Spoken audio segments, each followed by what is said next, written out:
예수님께서 백성에게 이 비유를 말씀하기 시작하셨다.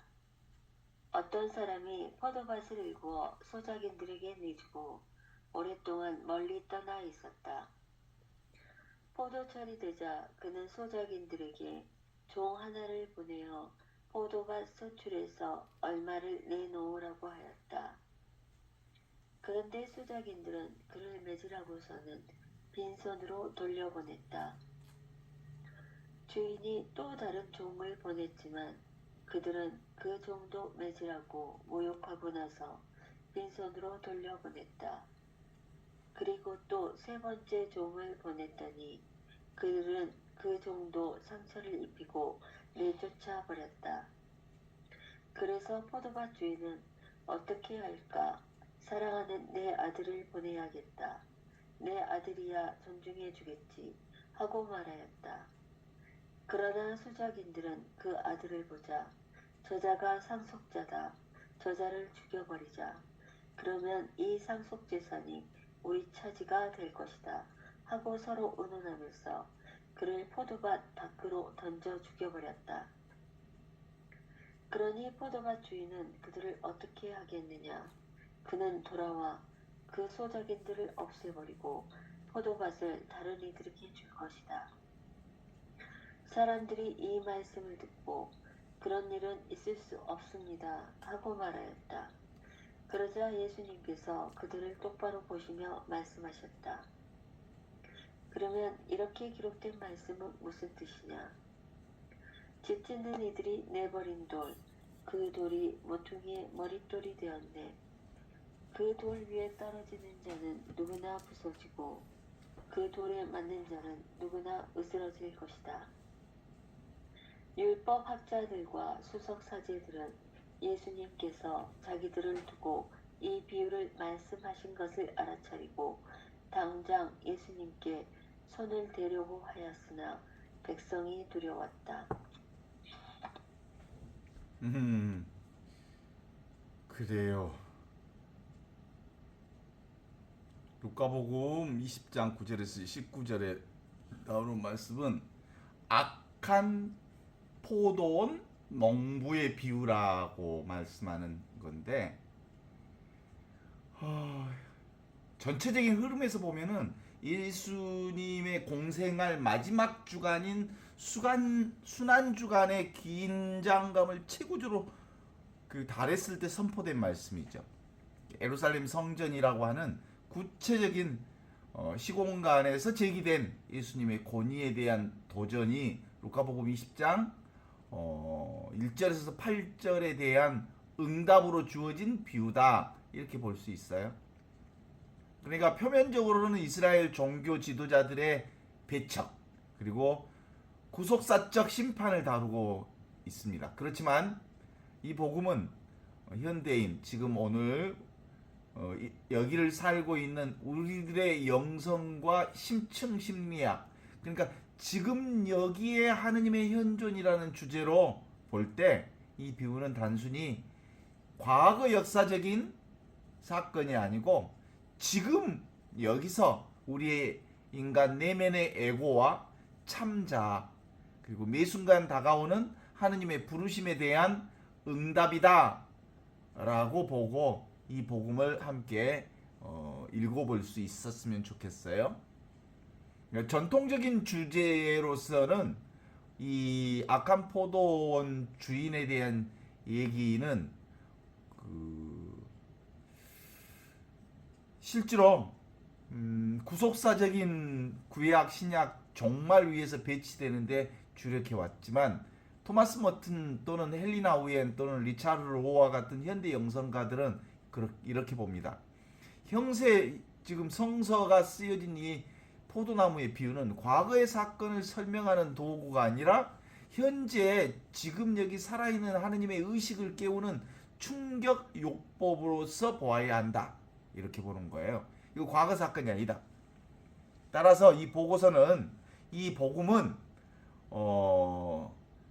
독자가 곧 농부고 이것을 읽는 사람 내면이 곧 포도원이라고 하는 전제하에서 볼 수 있어야 하고, 하느님의 부재와 하느님의 임재 사이, 그러니까 인간의 소유욕과 폭력성 그리고 궁극적인 항복과 구원의 역할을 심도 있게 함께 볼 수 있었으면 좋겠습니다.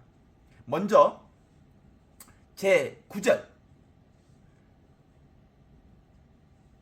그가 이 비유로 백성들에게 말씀하시기 시작한다 이렇게 하면서 시작하고 있죠.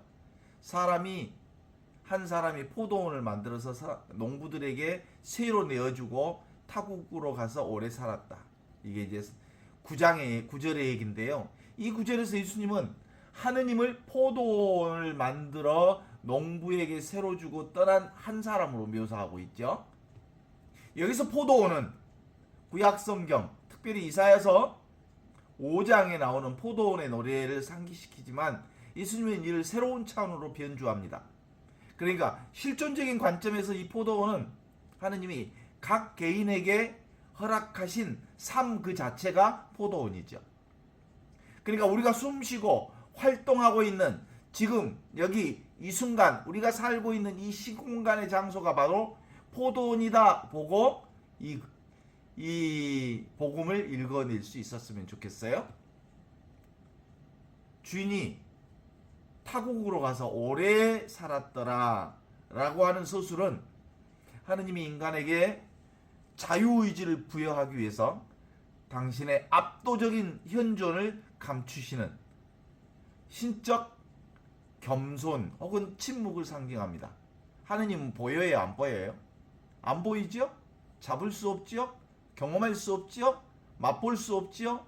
그리고 실제로 우리의 경험으로는 도무지 경험되지 않는 그분, 경험되지 않으면서 모든 것을 경험할 수 있도록 해주시는 텅 빈 알아차림, 충만한 텅 빈 충만한 하느님의 존재, 이렇게 드러나는 거예요. 없이 계시는 분이 바로 하느님의 실존이거든요. 하느님의 실제는 없어. 그런데 있어. 없는데 계신 분. 이게 바로 하느님의 실존을 드러내고 있죠. 만약 주인이 포도원에 상주해서 농부들을 일거수일투족으로 감시한다면 농부들은 자유로운 주체가 아닌 노예나 로봇에 불과했을 거라고 볼 수요. 하느님의 떠나심은, 하느님의 숨어 계심은, 하느님의 없이 계심은 바로 인간이 자신의 의지로 사랑과 충성을 선택할 수 있는 존엄한 공간임을 선언하는 것입니다. 현대인들이 자주 경험하는 하느님이 느껴지지 않는 부재의 시간, 하느님은 보여지지도 않고 느껴지지도 않고 향기도 없고 잡을 수도 없고 느낄 수도 없는 바로 그것이 바로 하느님의 반응이 아니라 우리 인간의 충만한 자기 삶을 선택할 수 있도록 우리를 신뢰해 주시는 거죠. 우리를 신뢰하여 맡겨주신 위탁의 시간이자 우리 신앙이 자율적으로 성숙할 수 있는 기회를 주신 거죠.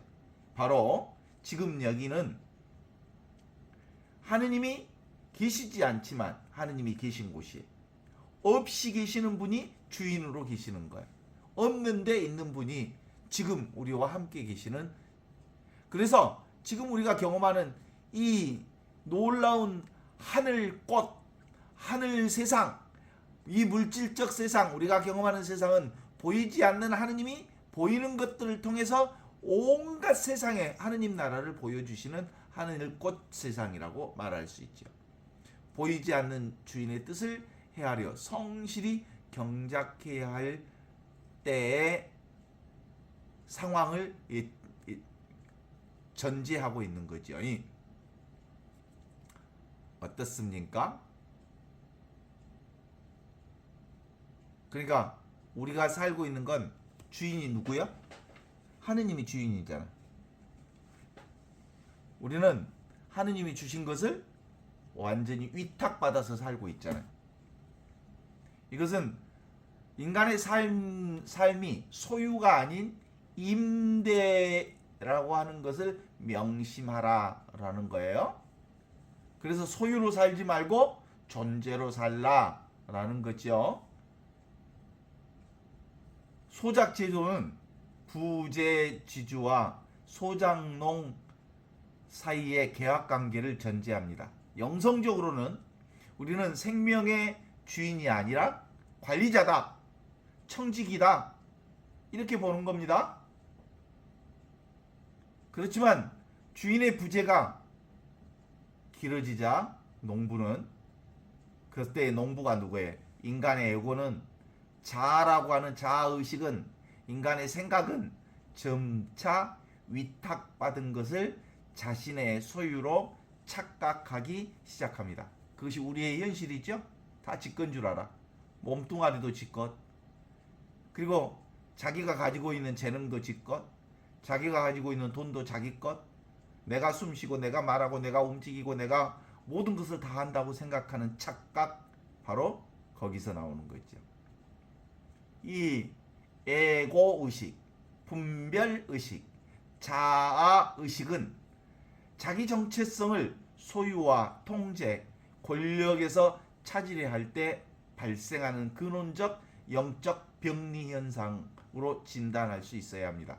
우리가 지금 이 순간을 내 마음대로 할 수 있는 나의 소유물로 여기는 순간, 우리는 하느님의 현존을 망각하고 스스로가 내가 주인이다, 내가 하느님이다, 내가 내 것이다, 이렇게 생각하고 오만방자하기 이를 데 없는 모습으로 삶을 살아가게 되는 거지요.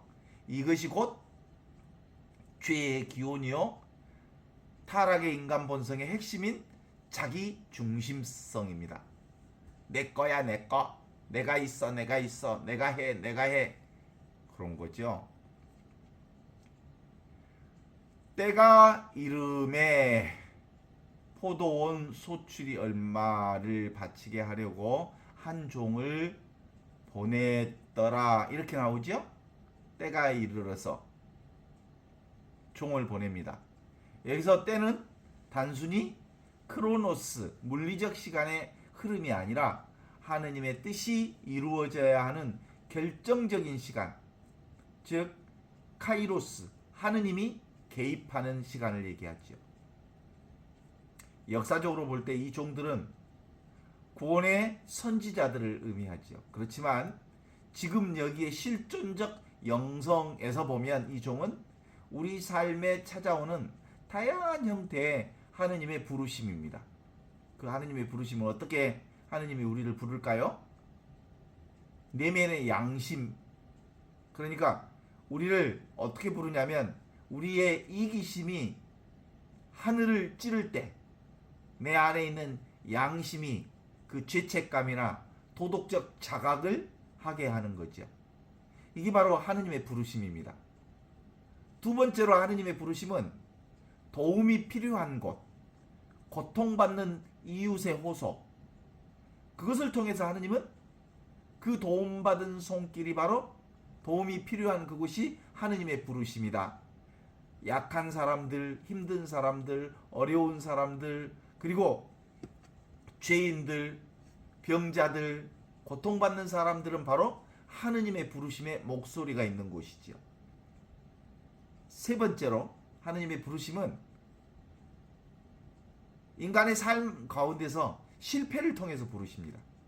질병을 통해서 부르십니다. 죽을 병을 통해서 하느님이 우리를 부르십니다. 상실을 통해서 부르십니다. 그리고 우리의 통제권을 흔드는 사건들을 통해서 우리를 끊임없이 하느님이 우리를 부르십니다. 그리고 또 말씀을 듣는 순간, 렉시오 디비나, 그러니까 성경 말씀을 읽으면서 하느님의 목소리를 들을 수 있죠. 그러니까 끊임없이 하느님은 지금 여기 이 순간 살아계신 우리를 부르시지요. 하느님은 매 순간 우리에게 사랑과 자비와 정의의 열매를 요구하시기 위해 당신 대리자들을 우리의 일상 속에 파송하십니다. 그러니까 결국은 우리가 보는 모든 것들이 하느님의 부르심의 손길이거든요. 그러니까 경험하는 모든 것들, 세상 모든 것들, 그러니까 풀 한 포기, 나무 한 그루, 바람, 그리고 눈, 비, 그리고 우리가 경험하는 모든 것들이 다 하느님이 우리를 부르시는 손짓이다 라고 말할 수 있죠. 하느님이 춤을 추시며 하느님이 흘러가는 구름을 통해서 하느님이 세상의 온갖 사건을 통해서 하느님이 한갓 인간의 모든 변화를 통해서 우리에게 당신의 이 얘기를 계속하고 있습니다. 우리는 삶을 통해서 하느님의 부르심에 응답해야 합니다. 농부들이 종을 몹시 때리고 거저 보냈더라. 또 다른 종들을 보냈더니 다른 종들도 그렇게 보냈더라. 이렇게 나오죠? 루카복음 20장 10절 주인은 다시 다른 종을 보냈는데 그들은 그 종도 때리며 모욕을 준 다음 빈손으로 돌려왔다. 그래서 주인은 세 번째 종을 또 보냈더니 그들은 그 종마저 상처를 입히고 쫓아버렸다. 포도원 주인은 이제는 어떻게 할까? 그러면 이번에는 내 사랑하는 외아들을 보내야겠다. 설마 내 아들은 알아보겠지 하고 보냈다. 그러나 소작인들은 그 아들을 보자 그 아들 저놈은 상속자다 죽여버리자. 그러면 이 포도원은 우리 차지가 될 것이다 하고 서로 짜고 나서 그 포도원 밖으로 끌어내어 죽여버렸다. 그러나 포도원 주인이 소작인들을 어떻게 하겠느냐 이렇게 나오잖아요.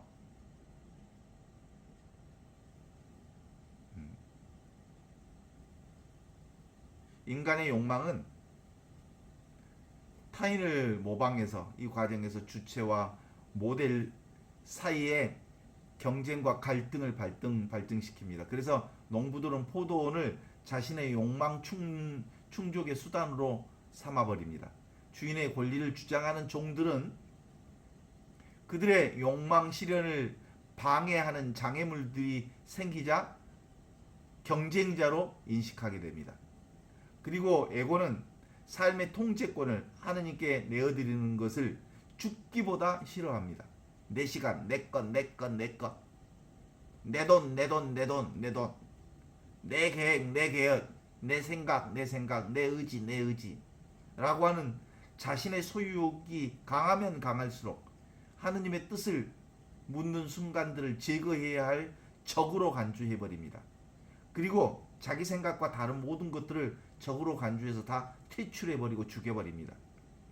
우리가 기도나 묵상을 미루고 그리고 현존하기를 거부하는 이유는 양심의 소리를 애써 무시하고 타인의 조언에 분노하는 것은 바로 내면의 악한 농부가 하느님의 종을 때리고 내쫓고 폭력적인 행위의 내면화가 바로 이런 폭력이라고 말할 수 있습니다.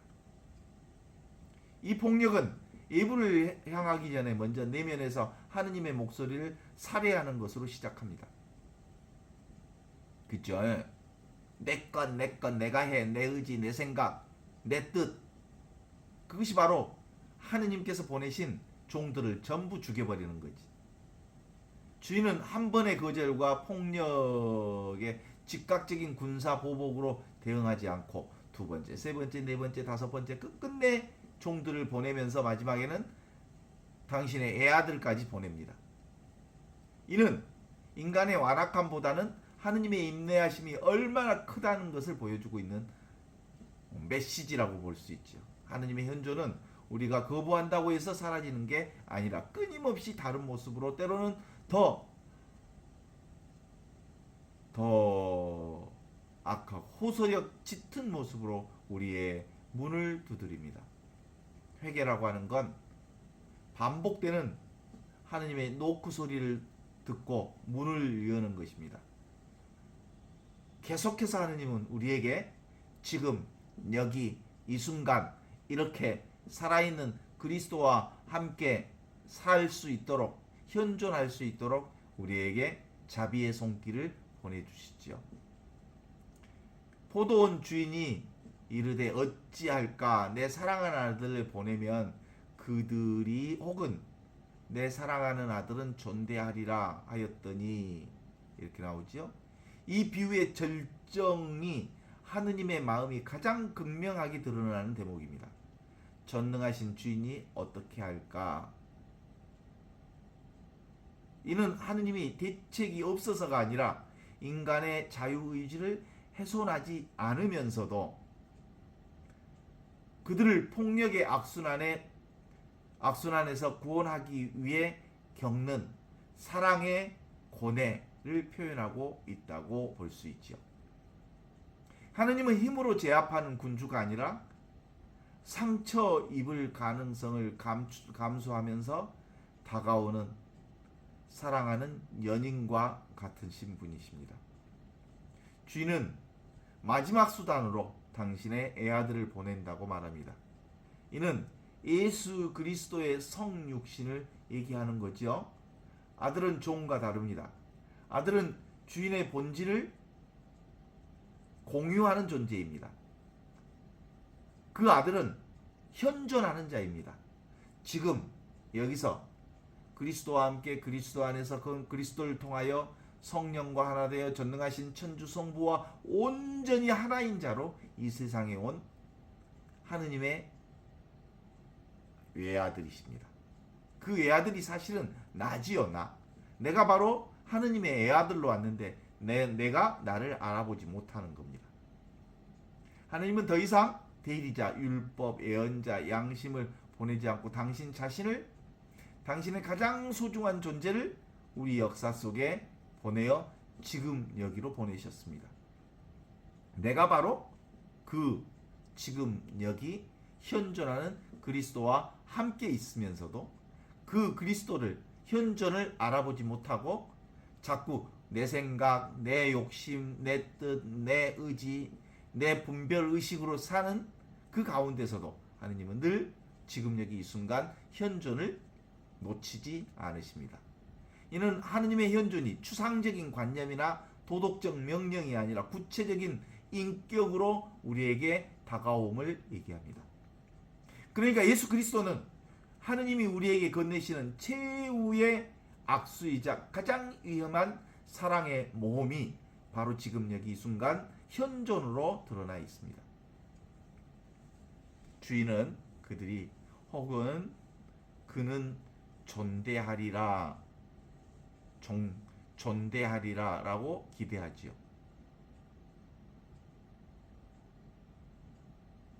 히라보로는 엔트레퍼라고 그러는데 존대한다, 안으로 돌이켜 부끄러워하다, 존경하다라는 뜻이거든요. 하느님은 우리가 당신 애아들, 그러니까 하느님과 온전히 하나인 현존을 사는 분을 보내면 알아보겠지라고 얘기하지요. 자신들의 폭력성과 완악함을 부끄러워하고 그리고 마음을 돌이키기를 기대합니다. 하느님의 현존은 우리를 굴복시키는 경쟁력이 아니라 우리의 인격적 반응과 존경을 기다리는 비폭력적 사랑으로 우리에게 다가오시는 분입니다. 그러나 비유 속의 현실과 역사는 이러한 하느님의 기대를 처참하게 배반하고 짓밟아 버리죠. 농부들이 보고 서로 의논하여 이르기를 저놈은 상속자다. 저 상속자를 죽이고 그 유산을 우리 것으로 만들자 하고 포도원 밖으로 내쫓아 죽여버렸다. 이렇게 나오지요. 농부들은 아들을 보자 그가 누구인지 정확하게 식별했습니다. 그가 바로 상속자. 그들의 죄는 무지가 아니라 명확한 인식을 기반한 고의적인 반역이었습니다.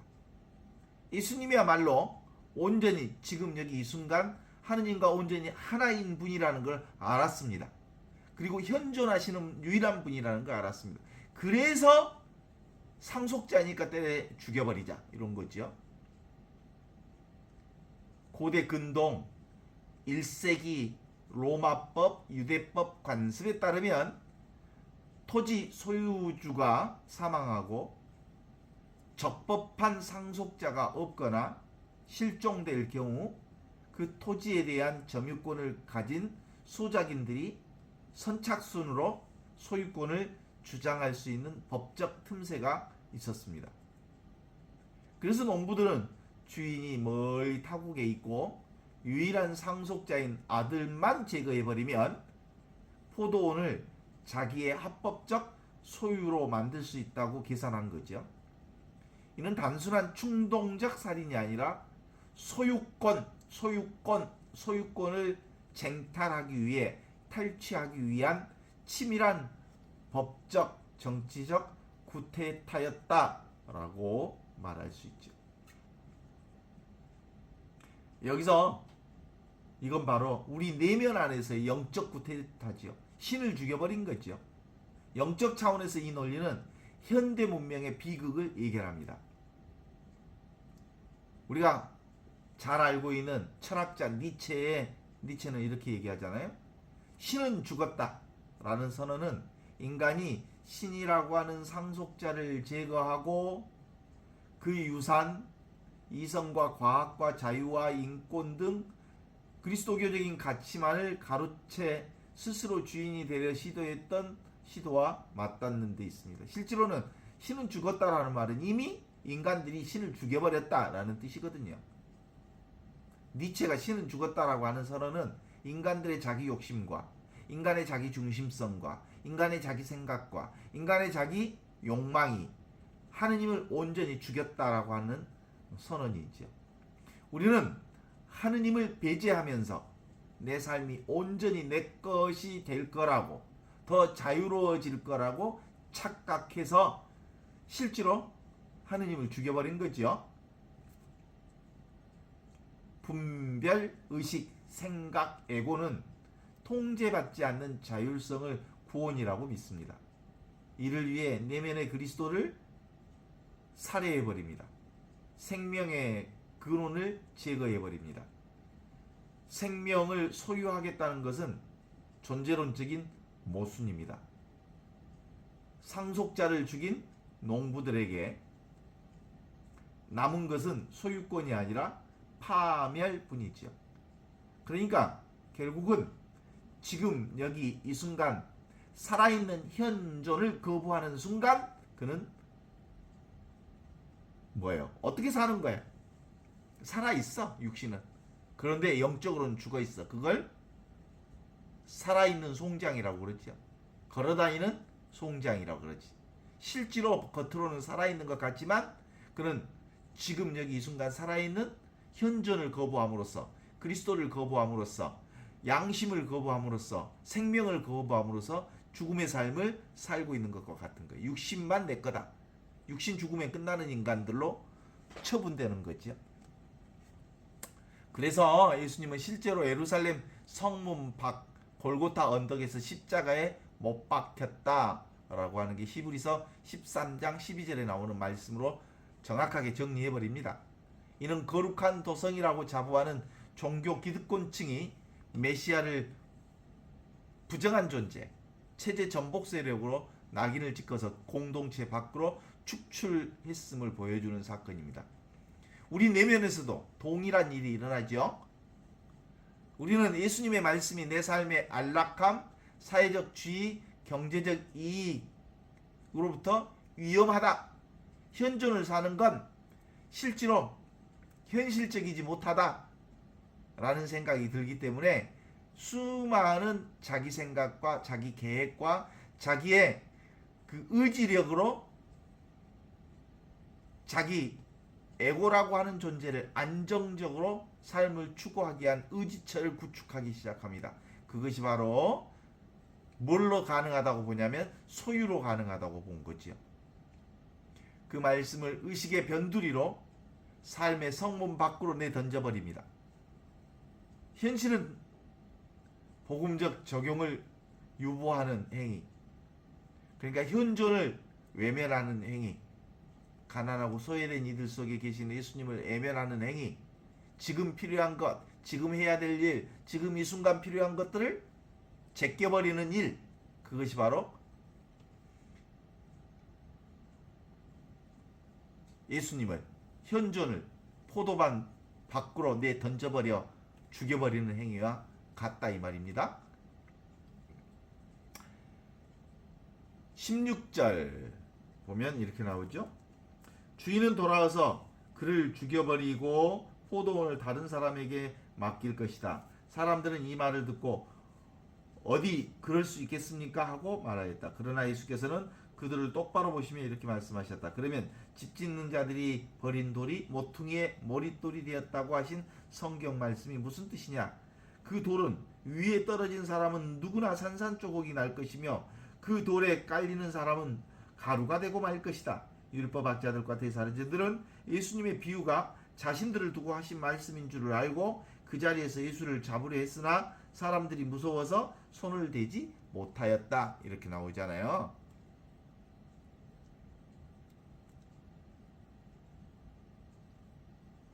역사적으로 AD 70년경 예루살렘의 멸망과 유대교 중심에서 이방인 교회의 복음 중심의 이동으로 성취됩니다.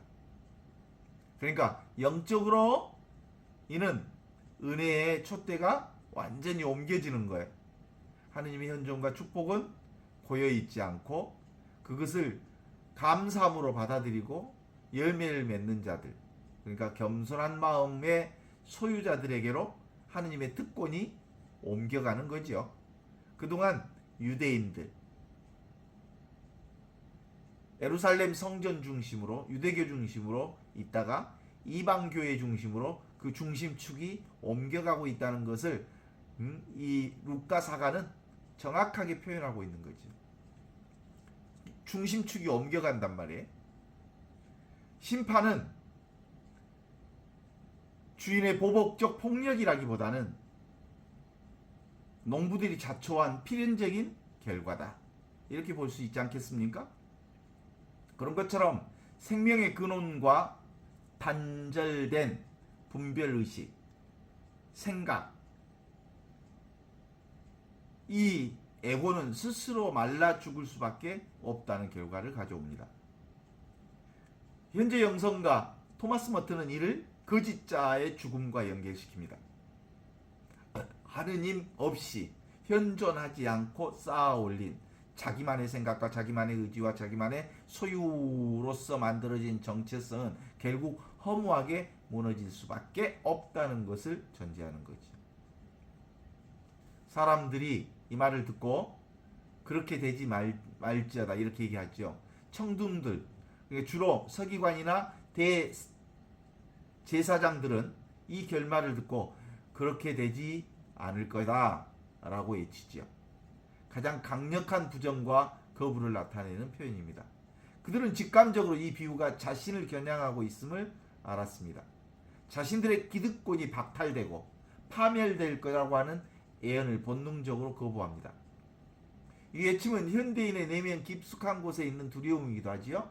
우리는 내 삶의 주인이 바뀐다는 것, 지금까지 쌓아올린 나의 생각, 나의 의지, 나의 성공, 나의 업적, 나의 성과, 나의 욕망 구도로 만들어낸 나의 삶 전체가 부정당하는 것에 대해서 본능적인 공포와 거부감을 느낍니다. 그러나 참된 영성은 저항을 뚫고 들어오는 하느님의 진실을 마주치는 것에서 시작됩니다. 오직 지금 여기 이와 같이 살아있는 현존 이외에는 다 거짓말입니다. 인간의 생각과 인간의 의지와 인간의 자기 욕망이 만들어낸 모든 것들은 모래 위에 집을 지은 것처럼 다 무너지고 말 것입니다. 그러나 현존, 지금 여기 이 순간 살아계신 그리스도 위에 집을 지으면 어떤 상황에도 무너지지 않는, 그게 바로 바위 위에 집을 짓는 것과 같아요. 현존 위에 짓는 집, 바위 위에 짓는 집. 그들을 보시며 이르시되, 그러면 기록된 바 건축자들이, 집 짓는 자들이 버린 돌이 모퉁이의 머릿돌이 되었다 함이 어떤 말입니까? 라고 묻죠. 예수님은 시편 118편 22절을 인용해서 이 비유의 결론을 맺습니다. 농부들이 죽여서 버린 아들, 건축자들이 쓸모없다고 버린 돌과 같다. 그러나 하느님은 인간들이 버린 그 돌을 가져다가 새 성전, 가장 중요한 기초석으로 삼습니다. 바로 새 성전의 가장 기초석, 그게 바로 지금 있고 여기 있고 이 순간 눈앞에 이렇게 살아있는 그리스도야말로 무너지지 않을 모퉁이 돌이 되는 거죠. 세상 건축자들의 기준에서 예수님의 십자가, 겸손, 희생, 비폭력, 사랑은 건축 자재로서는 부적절한 재료였습니다. 세상은 권력, 효율, 성공, 부, 힘을 사용해서 제국을 건설하고 권력을 강화시키고 힘을 기리고 재물을 쌓고 자기 힘을 확대 재생산하려고 합니다. 그들의 눈에는 예수야말로 실패자고 약자이고 제거해야 할 걸림돌에 불과했습니다. 그렇지만 하느님 나라는 세상이 하찮게 여겨 버린 것들 위에 세워집니다. 그 세상이 하찮게 여기는 건 뭐예요? 현존이죠, 현존. 눈앞에 이것은 아무도 귀중한 걸로 보지 않아요. 가만히 있으니까 가마떼기인 줄 알아요. 본래 고요한 거지요. 본래 순수하고 본래 밝은 이 현존을 사람들은 아예 무시하고 그냥 어떤 가치도 없다고 생각하죠. 그래서 사람들은 눈에 보이는 가치, 눈에 보이지 않는 가치를 무시하고 살지요. 그렇지만 하느님은 인간의 이 실패와 약함과 고통과 그리고 죽임까지도 사용해서 구원의 집을 지으십니다.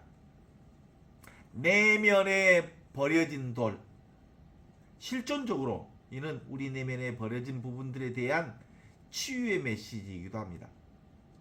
융은 심리학적으로 볼 때 우리가 억압당하고 감추고 싶은 그림자, 실패의 기억들, 상처, 약함이 바로 하느님의 손에서는 우리를 온전하게 만드는 머릿돌이 될 수 있다. 이렇게 말하지요. 우리도 경험할 수 있죠. 대충 진실, 하느님의 진실을 언제 만나요? 건강이 한번 확 무너져 버렸을 때 드디어 하느님을 만나요. 그리고 인간이 성공 가도를 달리다가 부도를 한번 확 맞아버리거나 그래서 거지가 되는 순간 비로소 하느님을 만나요.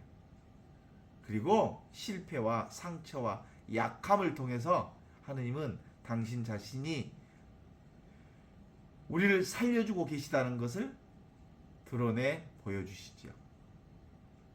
우리의 강함으로 하느님께 나가려고 하지만 하느님은 우리의 깨짐을 통해서, 우리의 약함을 통해서, 우리의 박살남을 통해서 하느님의 현존을 깨달아 알게 해주시죠. 그죠? 그래서 파사현정이라고 해요. 삿된 것이 없어져야 비로소 진정한 것이 나타난다. 그런 거예요. 18절에 보면 이렇게 나옵니다. 그들 위에 떨어진 사람은 누구나 산산소각이 날 것이며 그 돌에 깔리는 사람은 가루가 되고 말 것이다. 이렇게 얘기하잖아요.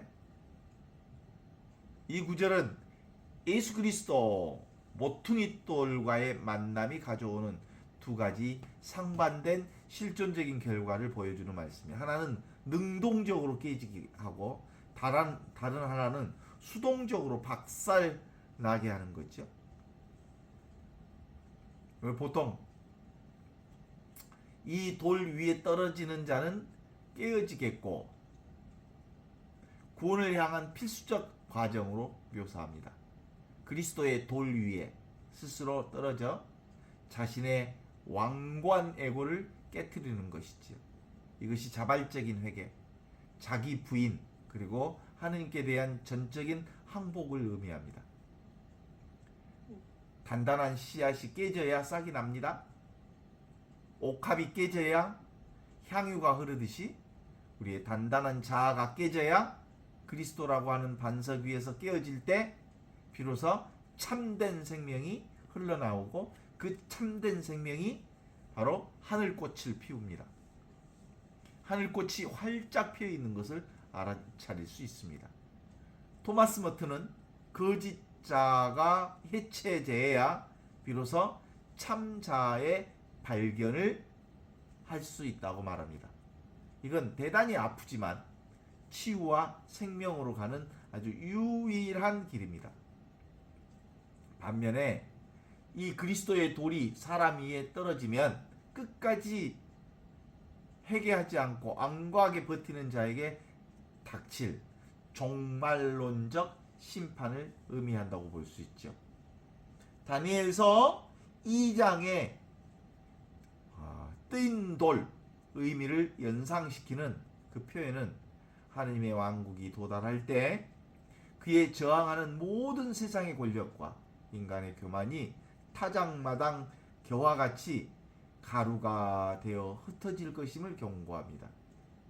에고가 끝까지 주인 행세를 고집하면 이 분별의식, 생각이라는 놈이 끝까지 지가 주인이라고 고집하면 진리의 돌이 그 거짓 구조를 무너뜨릴 때 완전하게 파괴될 수밖에 없습니다. 이것은 하느님의 잔인함이 아니라 진리와 거짓이 충돌할 때 일어나는 영적 물리학입니다.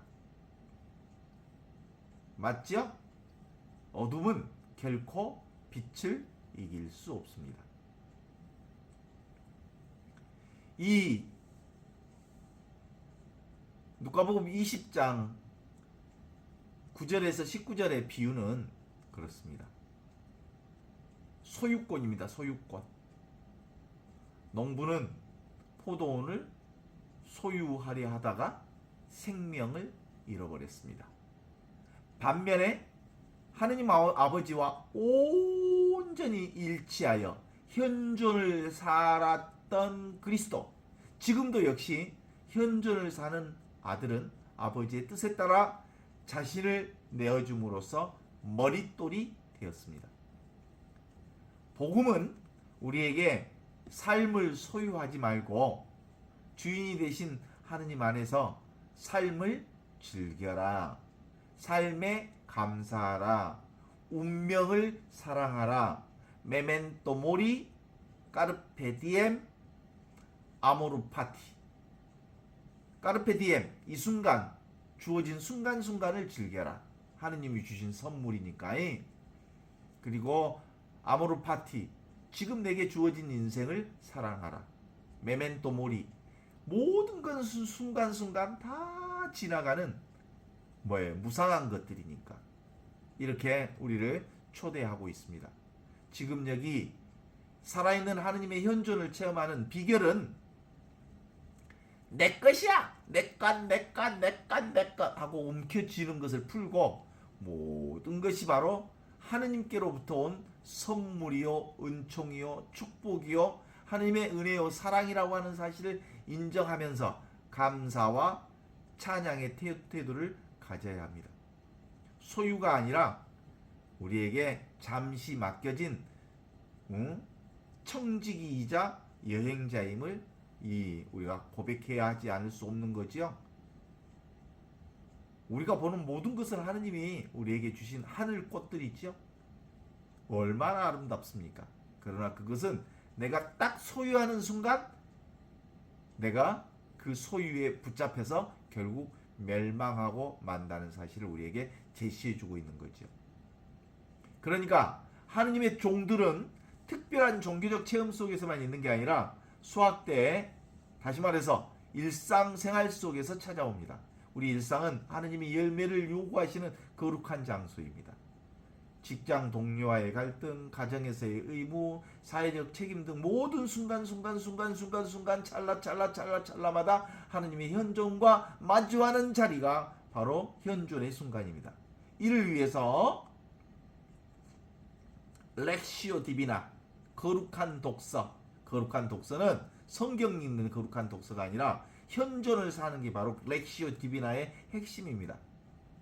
관상 기도는 바로 지금 여기 이 순간 텅 빈 알아차림으로 사는 겁니다. 세상을 자각하는 거죠. 그리고 세상 안에 머무는 거죠. 그리고 세상 속에서 꼰템플라시오 뭐예요? 관상 생활을 하는 거예요. 우리 일상 전체가 바로 숨겨진 하느님, 그분을 경험하고 만나고 알아차릴 수 있는 최고의 축복의 순간들임을 영적 감각으로 깨어날 수 있어야 하는 거죠. 포도원 밖에서 죽임당한 아들, 버려진 돌이 바로 예수 그리스도입니다. 예수 그리스도는 하느님의 현존입니다. 지금도 눈앞에 현존 그리스도 살아계신 그분은 사람들로부터 관심의 대상이 아닙니다. 모든 사람들은 눈에 보이는 것만 붙들고 소유의 연속, 소유에 미친 사람들처럼 살아가지요. 그러나 기본적으로 우리의 삶은 소유에 있지 않고 존재에 있습니다. 이 존재 양식이 우리를 부르고 있는 거지요. 이게 바로 현존입니다. 그것은 성공과 화려함이 아닌 고통과 배제, 죽음 한복판에서 드러나는 존재의 축복입니다. 하느님은 우리의 고통을 멀리서 감망하지 않고 그 고통 중심으로 들어와서 함께 아파하심으로 구원하십니다. 그러므로 우리가 실패하고 깨질 때, 세상으로 버림받았다고 느낄 때 바로 그곳이 바로 살아계신 하느님이 현존하는 자리입니다. 하느님의 현존을 가장 깊이 만날 수 있는 장소가 어디다고요? 너무너무 힘들어, 너무너무 아파, 몸이 아주 박살나고, 그리고 내가 너무너무 힘들 때 그 자리 바로 하느님의 부르심이 있는 자리입니다. 루카복음 20장 9절에서 19절은 단순한 심판의 경고를 넘어서 우리의 존재 근원적 전환을 촉구하는 하느님의 초대장이죠. 우리는 악한 농부의 길을 갈 것인가, 아니면 현존을 사는 새로운 농부의 길을 갈 것인가 사이에서 매일 선택해야 합니다. 그러니까 지금 여기 이 순간 현존, 살아있는 하느님의 현존을 산다는 것은 뭐예요? 첫 번째로 청지기 의식을 회복하는 겁니다. 나의 생명, 나의 시간, 나의 재능, 그런 거 없어. 그건 네 생각이다. 모든 것이 다 하느님의 것임을, 하느님이 일하심을, 하느님이 소유하고 계심을 매 순간 인정하고 소유욕을 버리고 존재로 사는 것. 두 번째로, 지금 이 순간 살아있는 하느님의 현존을 사는 두 번째, 민감한 반응과 환대라고 볼 수 있죠. 일상에서 찾아오는 미세한 모든 경험들은 다 뭐예요? 하느님이 우리에게 보내주신 선물입니다. 하늘 출, 하늘 꽃, 하늘 그림자, 하늘이 보내준 하느님의 감흥, 하느님의 반응, 하느님께서 주시는 부르심이죠. 어떤 변화든 생멸 변화, 그 모든 것들이 바로 하느님 부르시는 부르심이니까 민감한 반응으로 응답해야 합니다. 타인의 고통, 폭력을 애면하는 대신 환대하고 응답하는 것, 반응하는 것, 받아들이는 것, 수용하는 것, 감사하는 것, 감복하는 것, 감격해하는 것, 이게 바로 하느님 생명에 대한 감각을 키워나가는 거죠. 그래서 내 삶의 모퉁이돌을 예수 그리스도로 삼고 세상이 버린 가치, 십자가 위에 인생을 건축해야 합니다. 그러니까 그리스도 중심의 삶을 재건해야 되는 것이죠. 현존 중심의 삶을 재건해야 되는 것이죠. 지금 여기 살아계신 그리스도를 통하여 그리스도와 함께 그리스도 안에서 성령과 하나 되어 전능하신 천주 성부 모든 영예와 영광을 바로 그리스도를 통해서 우리가 경험할 수 있음을 생각하고 그리스도라고 하는 우리의 모퉁이 뜰 위에 우리 삶을 건축하자 이 얘기죠. 그 다음에 그러려면 우리의 환상이 깨져야 되죠. 허상이 깨져야 되죠. 우리의 망상이 깨져야 합니다. 그것이 바로 자발적 깨어짐이든 아니면 어쩔 수 없이 깨어짐이든 우리의 고통과 우리 삶의 깨짐은 축복 중에 축복입니다. 아파? 그 하느님이 주신 선물이죠. 고통? 하느님이 주신 선물이죠. 가난? 하느님이 주신 선물이죠. 우리 삶 안에 불편함? 그것이 바로 하느님이 주신 선물입니다. 에고의 완고한 자기 생각을 버리고 말씀의 돌 위에 나를 던져 깨뜨림으로써 참된 생명으로 부활할 것을 다시 한번 확인할 수 있습니다. 예수 그리스도는 버려진 돌이었으나 모퉁이의 머릿돌이 되셨네 라고 하는 이 역설적인 진리가 우리의 희망입니다. 우리가 비록 실패하고 우리가 비록 부족한 농부일지라도 그 모퉁이의 돌을 위해 떨어져 깨질 때 우리가 우리를 당신의 포도원으로 가꾸시는 신실한 일꾼으로 더 나아가 아들의 형상을 닮은 상속자로 현존을 살아가는 하느님의 사랑받는 아들로 살아갈 수 있게 되기 때문이지요. 그래서 주님 제가 당신 포도원에 서 있음을 기억하게 하소서. 그쵸? 주님 제가 늘 지금 여기 이 순간 현존을 사는 지금 여기에 있음을 깨닫게 하소서. 이렇게 기도할 수 있습니다. 제 손에 쥐어진 것들이 제 것이 아님을 알게 하십시오. 내 것은 하나도 없어요. 내가 걸어가는 것도 내가 걸어가는 게 아니라 보는 것도 내가 보는 게 아니고 듣는 것도 내가 듣는 게 아니고 내가 경험하는 세상의 온갖 것들은 다 지금 여기 이 순간 살아계신 그리스도를 통해서 그리스도와 함께 그리스도 안에서 이루어지는 일들입니다.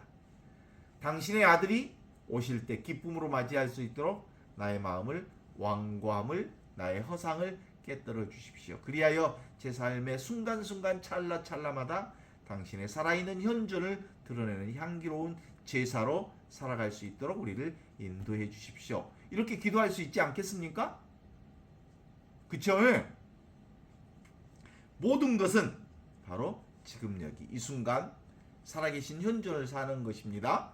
이게 산의 대장부의 길이요 여장부의 길입니다. 이게 바로 그리스도인의 길입니다. 이게 바로 신앙인의 참된 신앙인의 길입니다.